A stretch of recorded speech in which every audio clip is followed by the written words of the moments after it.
Just the bats. We're not talking like spoiler. We're not talking orphan. Just the bats. All the Robins and then Batgirl are there. And yeah, first of all, I love that Damian has some pretty good lines in this. Yeah, I like the. I don't think any of you should be able to be in here. Call yourself Bat Family. Or even like Barbara telling him that it's okay. I was short too, and he's like, I'm actually a foot taller than my dad was at this age. Or yeah, they're like, yeah, sure, keep telling yourself. And I do like that Jason is there, and Jason is, of all the Bat family, Jason is kind of he even admits that he is the black sheep of the Bat family. But he basically says, I can be the black sheep. I've been down the dark paths.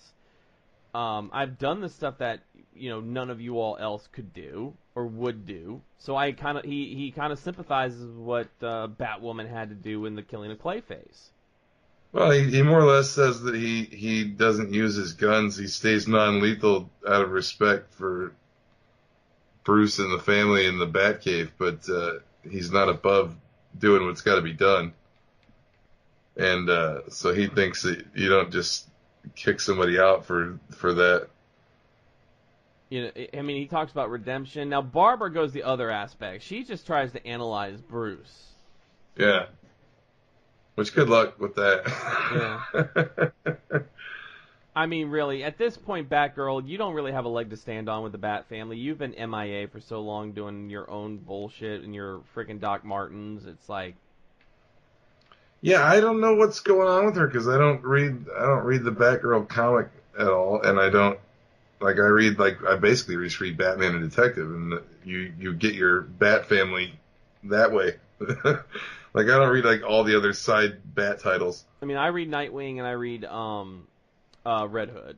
I usually do read Nightwing, but I don't read Red Hood, and I don't read Batgirl, and I don't read Batwing. I don't think that's a book anymore. But no, it's not a book anymore.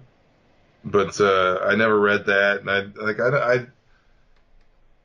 I would read some of those when they had tie-ins, to an arc going on in Batman or something. But other than that, I don't read anything but tie-ins from most of the other titles.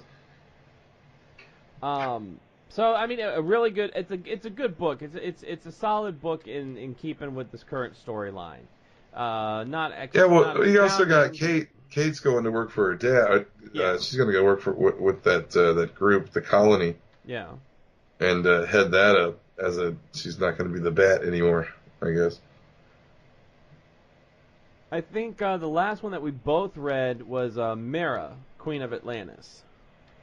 Yeah, did you think it? I don't know. Maybe it was a little slow for me. Written there was by too Abnett. much let's talk about she rehashes her situation a bunch, what's going on, and it's really, it doesn't really move forward. To me, and I think I like how Abnett did it. It seems more, instead of it being a Mera story, it's Mera's there, but she's sandwiched between an Ocean Master story. Yeah, that's true. There's a little bit of that. I mean, it's kind of a companion to... Right now, this book seems to me like a companion to Aquaman. It's like it's a companion piece to Aquaman. Yeah. Well, you get the Ocean Master story a little bit with his family, his new family in the beginning, the first few pages. And then you do get a little action with Mera fighting the eel at the beginning. But then, and a cameo by goes Superman into, and Wonder Woman. I've got to just get through this because it's, me and Arthur are gonna sneak away after a while, and yeah, I'm still gonna marry that man. He's gonna look at me one day as we walk on the beach and just say, "I love you, wife." Yeah, there's a bunch of flashback pages of her. Oh, there's two. Yeah, for training in Zebel and things like that. Yeah. Really, to me, it doesn't seem like a standalone. It seems like a companion to Aquaman, and then with a... It's a lot lengthier than I actually remember. I'm just cruising through it right now. It's a pretty long book. And then, like I said, an Ocean Master story wrapped around it. I mean, it wasn't bad. It was good, but I guess we got to see if the tempo picks up a little bit with issue number 2. I think it's just mainly because I'm not reading Aquaman right at the moment, so I probably would have enjoyed it a little more and didn't think it dragged as much had I been reading Aquaman. I am going to get that Aquaman, though. That Aquaman looks cool.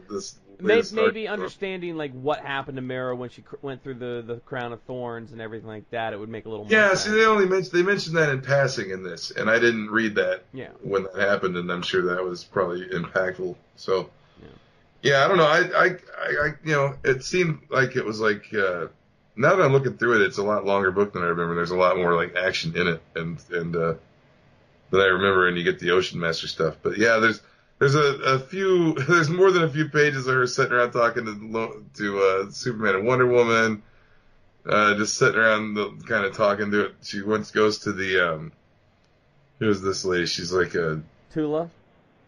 No, she's not like she's like the counselor lady. It's like a senator. A senator. Yeah. Okay, and then she's like she's talking to her, and then some more flashbacks, and then you get the wrap up with Ocean Master at the end. But I mean, it seemed like there's like 4 or 5 solid pages of her just sitting around like bemoaning her situation with Superman and Wonder Woman and different people. So I was like, oh. But I guess it's not bad. I wouldn't say it's bad. It's not a bad book. Right. Just maybe not for me. I'm not a big, huge Mira fan, really. Not that I don't like her, it's just I don't really read anything that she's in, except for like Justice League when she shows up there. Right. So I think this is where we diverged, and we read a couple different things. I know Action was out this week. Did you read Action? Yeah, that's they finally kind of wrap up the future Krypton Lord Zod family future that they accidentally created. For a little recap, Superman used the Flash's cosmic treadmill to go back to the destruction of Krypton, and Booster Gold was made aware of it because his very presence changed history enough so that Krypton didn't actually explode when it was supposed to, and Booster Gold showed up as Superman was getting caught by Kryptonian guards sneaking around. And you got to remember when Superman's on Krypton, and that time he has no powers. He's powerless because they didn't have a yellow sun. So he's just a powerless dude walking around like a regular dude. And Booster Gold comes in and saves him. And you come to find out that Jor-El and Zod had teamed up and actually created a space fleet to actually evacuate Krypton. And so they escape from there, and they get out and they go back to Booster Gold's time, and he's wanted for crimes against time. And recap, so it eventually gets around, anyways, to make a long story short, they get to a future world that Zod has like terraformed and created a new Krypton on, and he just has subjected all the people there to his rule. He is like a tyrant, like lord of this planet. And so they get there, and they basically get crucified. Superman gets crucified on a big kryptonite like X, and Booster Gold's like behind him. And the Eradicator and Zod and his whole family gather around for public execution and are going to heat vision him to death. They do have powers on this planet because it's they have a yellow sun. Zod, I guess, made sure to terraform a planet with a yellow sun. So they do have powers. So they're going to heat vision him, and they're all heat visioning him. And Booster Gold has a shield, like a force field around him, but it's starting to break down. And come to find out that Booster Gold's little android buddy that travels with him through time has jumped into the body of an Eradicator robot and ends up rescuing them, and they end up getting back to the time capsule and getting out of there. But Booster Gold says just by the very act of them going back to Superman's right time should fix the timeline, because the future is malleable, because I guess this was a distant thing. I don't know what happens with with going back and changing Krypton. It seemed like some shit thrown together, maybe. With time traveling comic books is all fucking. Well, they had to wrap it up because Booster Gold's going to be going to Batman here in a few issues. Yeah, well, and he gets it back to the right time, we remember from when Superman went in the future, Lois Lane went to break her father out of a Logamban prison camp where they were going to execute him, and Jonathan Kent was with him. And Lois and her dad were both murdered by the Logamban military that had a sniper outpost in the jungle. They got shot down. So Booster Gold becomes aware of that and says, well, I'm not, I just saw Superman witness the death of his, it took him actually back to the destruction of Krypton and showed it to him from inside the time sphere so it wouldn't contaminate, so he could actually watch the explosion of Krypton. And he watched his mother die, and we found out, and this is a big reveal, that was actually Jor-El, that was Mr. Oz. He watches at the explosion of Krypton and sees Jor-El get teleported out at the last minute, and his mother dies there, and he watches his mother die. So anyways, they get back to Superman's time, and Lois and her father are dead, and Jonathan Kent's shot up and laying in the jungle. And Booster Gold's like, well, Superman just watched his mother die. I'm not going to make him come back home to his wife dead, too.